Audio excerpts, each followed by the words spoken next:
Salut à tous, j'espère que vous allez bien, c'est Romain et on se retrouve ce soir pour débriefer ce sport de merde qu'est le football. Mais qu'est-ce que je fous là à 23 h du soir en pleine semaine à essayer d'expliquer qu'on a fait le match parfait mais qu'on a perdu et que maintenant on est condamné à l'exploit la semaine prochaine à Anfield. On n'est que à la mi-temps de cette double confrontation, mais quel coup de massue. Arne Slot qui sort le meilleur joueur du monde, Mohamed Salah qui n'a rien fait de la soirée.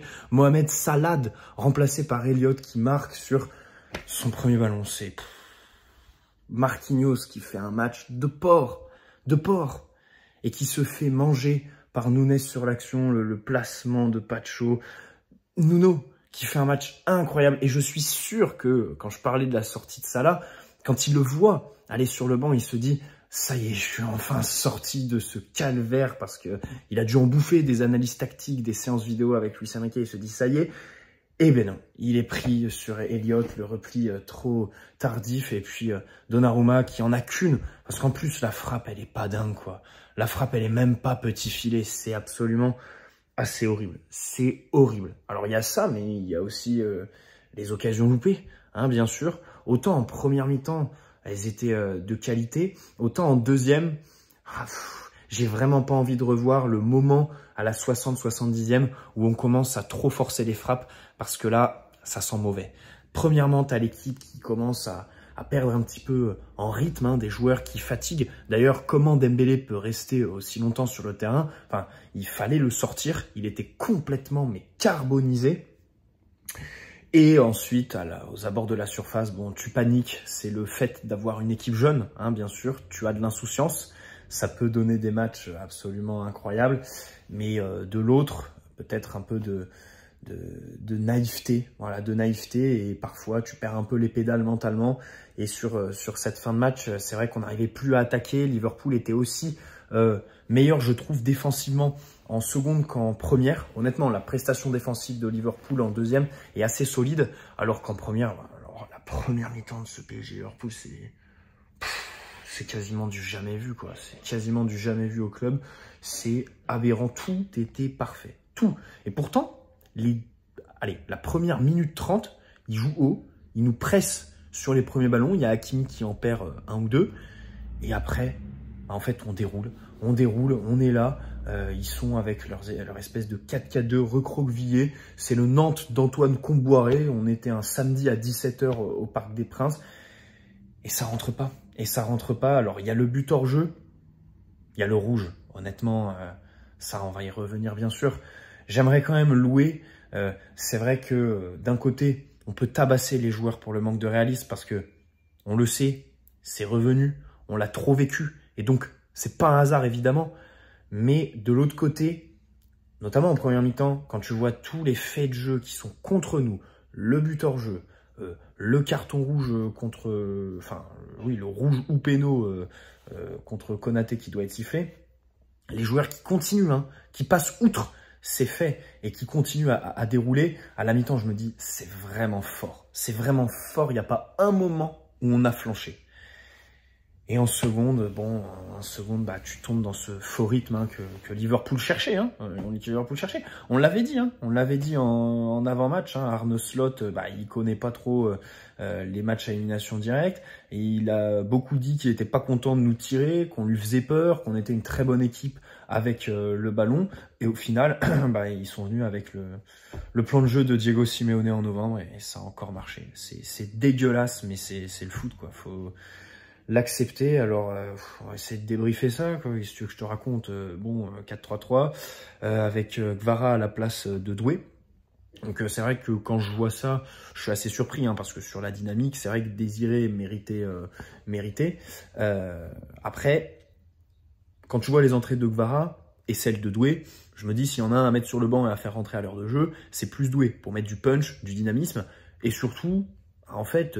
vu la physionomie du match, donc à savoir quand même un bloc bas de Liverpool, je sais pas si on se rend compte, on s'est créé 2,50 d'expected goals contre la meilleure équipe du monde qui défend. C'est pas la meilleure équipe du monde qui se livre complètement et qui te laisse des boulevards derrière, c'est la meilleure équipe du monde qui est comme le vulgaire 16e de Ligue 1 dans sa surface, d'accord? avec la meilleure charnière de Konaté, Virgil van Dijk, je sais pas quoi, Robertson qui se mange un grand pont arrêté par Dembélé, Trent Alexander-Arnold qui est aux abois en première mi-temps. Bon, j'allais dire c'est une performance exceptionnelle, mais non, on a perdu, on a perdu. Je suis désolé. Et donc, c'est vrai que la titularisation de Kvara dans cette optique, de jouer dans les petits espaces, repiquer à l'intérieur, peut-être aussi défensivement, hein, les efforts les fait-il mieux que Désiré Doué. Et au final, ce choix est payant. C'est vrai que, au crédit de Luis Enrique, l'année dernière, les choix initiaux étaient toujours mauvais. Hein. Real Sociedad, à la mi-temps, il est obligé d'inverser Ruiz et Vitinha. Barça, il titularise Asensio et Lee Kang-in, c'est n'importe quoi. Dortmund, je me souviens plus, mais il y a eu un choix dans le genre. Là, les choix initiaux étaient vraiment bons. Et au final, bon, ton coaching, il est arrivé vraiment quand les deux équipes étaient à bout de souffle et qu'il fallait ce coaching qui a été le tournant du match, mais malheureusement pas dans le bon sens, parce que c'est vrai que le but de Liverpool, c'est du jeu long qu'on avait maîtrisé jusque-là. C'est fou. C'est le nombre d'actions où Pacho reprend, où Marquinhos reprend, où Marquinhos, à un moment en deuxième mi-temps, il met le pied avant son adversaire. Mais Marquinhos, il m'a fait revivre mon enfance. J'étais 7 ans auparavant, quand je vois les interventions, les tacles en première mi-temps. C'est incroyable. C'est incroyable. Et tu te fais manger par Darwin Núñez. Ah, c'est dramatique. C'est dramatique. Et ensuite, Elliott, comme on l'a dit, qui est entrant. Donc, ce coaching qui est à la faveur du bon vieux Arne Slot, c'est compliqué. C'est compliqué. Alors après, bien sûr, quand tu vois ce qu'on a fait, tu te dis que c'est faisable. Évidemment que c'est faisable. Hein. On peut gagner 2-0 là-bas. Après, Liverpool feront forcément un meilleur match que ce soir, parce que, notamment en première mi-temps, on ne peut pas faire pire. Et ils seront dans une autre optique, je pense. Avec cet avantage, à domicile, ils ne peuvent pas se permettre de faire le match qu'ils ont fait ce soir. Voilà. La petite surprise de leur côté, c'est Gakpo, qui n'était donc pas à l'entraînement collectif hier, pas titulaire, avec Jota donc à sa place. Le milieu de terrain, en fait, on a eu la main mise sur le ballon. Vitinha a été absolument incroyable. Mais incroyable.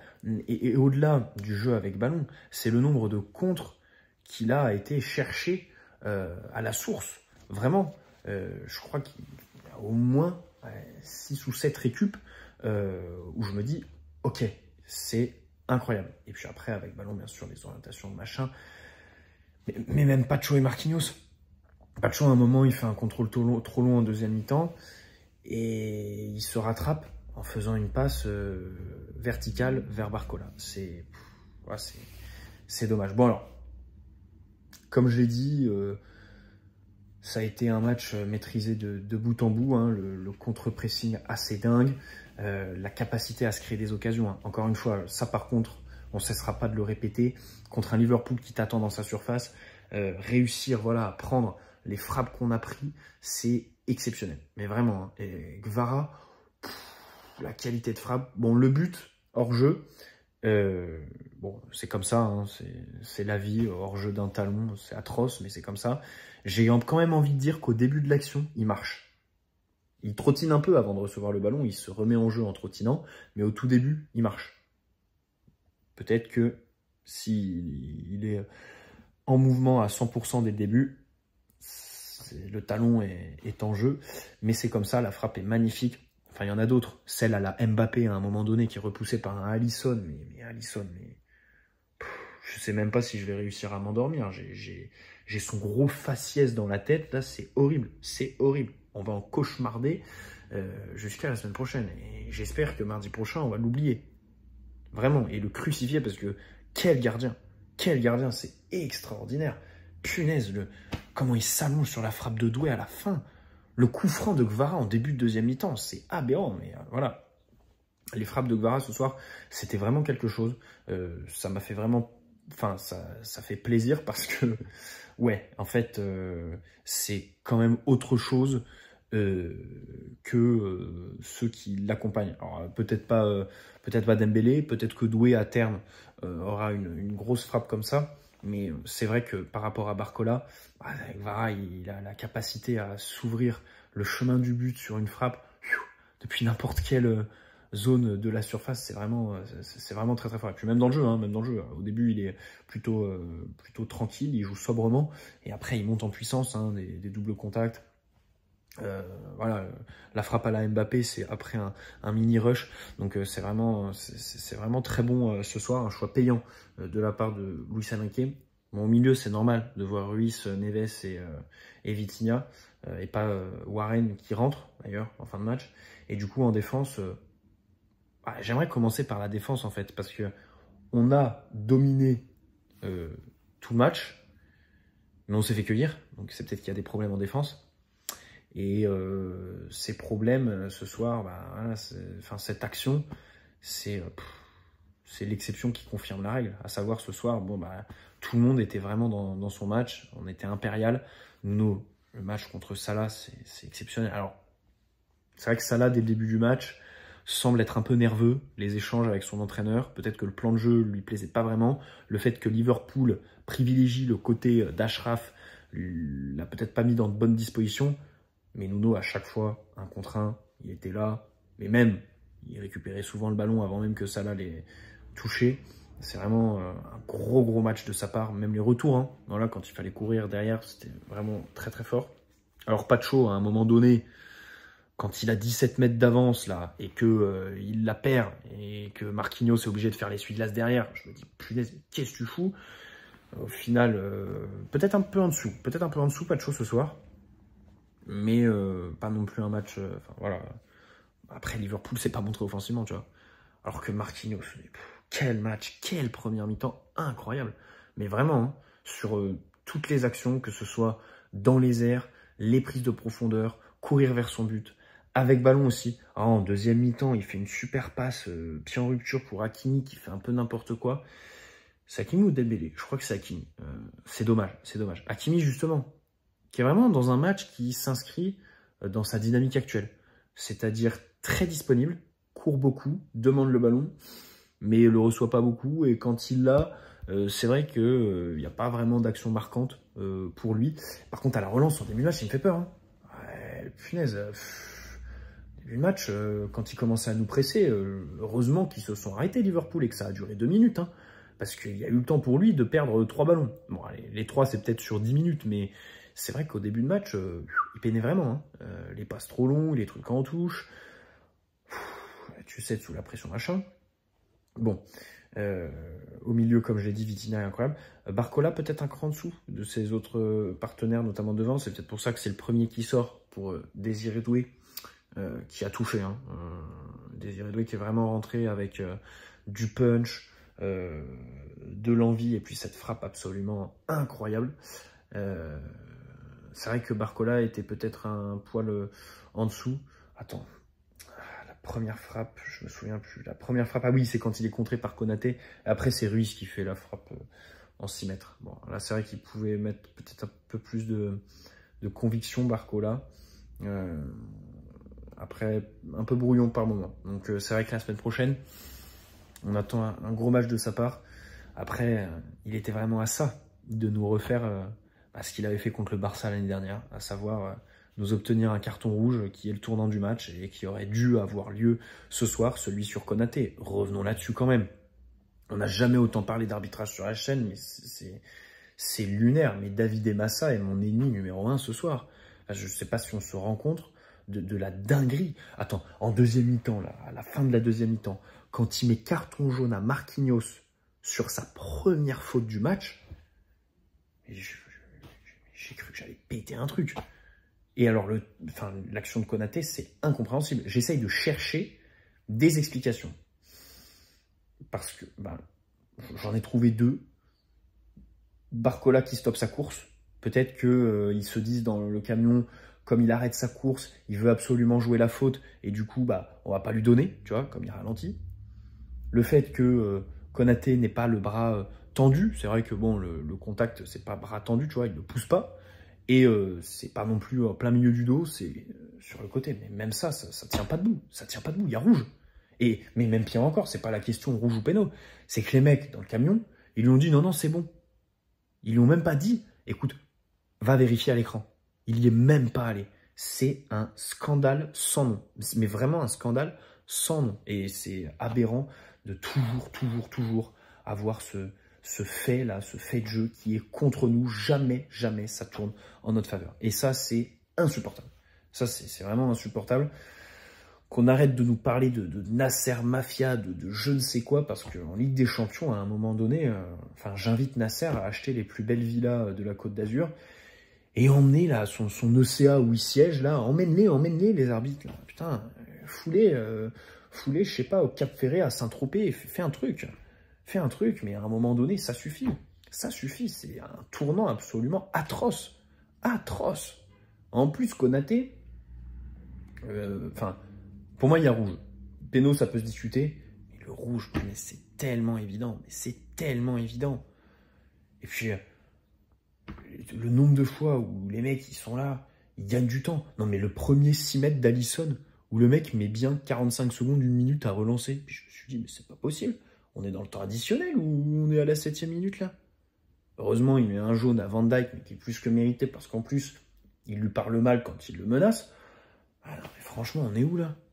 Et alors après, c'est vrai que Luis Campos dans les vestiaires, aller se plaindre comme ça, hurler, c'est le genre de truc qui sert pas à grand chose, hein. C'est fait. Et je pense que ça produit plutôt l'effet inverse sur l'arbitre, de lui mettre une telle pression. Et puis en plus, tu peux te manger une sale suspension, comme Leonardo il y a longtemps, ou Paulo Fonseca ce soir. Ça, c'est une dinguerie, hein, putain. 30 novembre. Je sais pas ce qu'ils vont faire, les Lyonnais, mais ça, c'est exceptionnel. J'ai bien rigolé à la mi-temps quand j'ai vu ça. Et ils payent peut-être pour Longoria quand même, hein, Fonseca. Mais bref, on n'est pas supporters lyonnais. Ce soir, on est complètement abattu. Parce que, en fait, avant le match, je me disais, comme l'équipe est jeune, qu'elle tourne bien, qu'il y a 2-3 ajustements, et puis on est une vraie super équipe, tu vois. Je me dis, bon, allez, si on est éliminé, à voir le scénario, mais je leur en voudrais pas, et puis on repartirait sur de bonnes bases. Enfin, voilà, il y aurait juste à continuer. Parce que c'est ça le pire, c'est qu'en fait, on perd, mais il n'y a rien à changer. À part peut-être le dernier geste. Et ouais, quand même le dernier geste. J'allais dire qu'en première mi-temps, voilà, c'est vrai que les frappes, c'est des frappes qui sont compliquées. Les occasions, c'est souvent depuis des positions assez excentrées, assez difficiles. Enfin, à part celle de Neves. Putain, au tout début du match. Oh, je l'avais oublié, celle-là, Le pire, c'est Alisson fait les arrêts. Il est absolument écœurant. Mais quand il repousse, ou alors quand il y a un centre fuyant qui passe juste devant son but, il n'y a aucun Parisien sur le chemin du ballon. Aucun. Mais vraiment, c'est aucun rebond en notre faveur, ni rien. C'est cataclysmique. Ce qui se passe, c'est tout bonnement dramatique. Et c'est comme ça, que veux-tu? Mais bon, c'est vrai qu'il y a le match dans 6 jours. Ça va être mission commando, hein. Et là, les faits de jeu, il va falloir qu'ils soient avec nous. Remettez-nous Daniele Orsato, s'il vous plaît, là, pour le match retour. Et ça suffit, les histoires de David et Massa. On sait même pas c'est qui, ce mec. Il a arbitré le match contre Stuttgart, et là, ça y est, on le met pour la finale avant l'heure. Ça suffit. Remettez-nous Orsato. Il est gentil, lui, voilà, il est bien. Non, sérieux, c'est pitoyable. Dembélé. Après, le truc, c'est que Dembélé, il y a quand même énormément de frappes. Et en deuxième mi-temps, il y en a beaucoup, tu vois. Et il force. Tu sens qu'il force. Les corners, en fait, il les tire mal, mais j'arrive pas à jauger entre eux. Il les tire mal, il n'arrive pas à l'élever, en gros. Et c'est travailler à l'entraînement. C'est le but, en fait. De mettre le ballon comme ça, mi-hauteur, au premier poteau, pour que quelqu'un reprenne et l'envoie au second.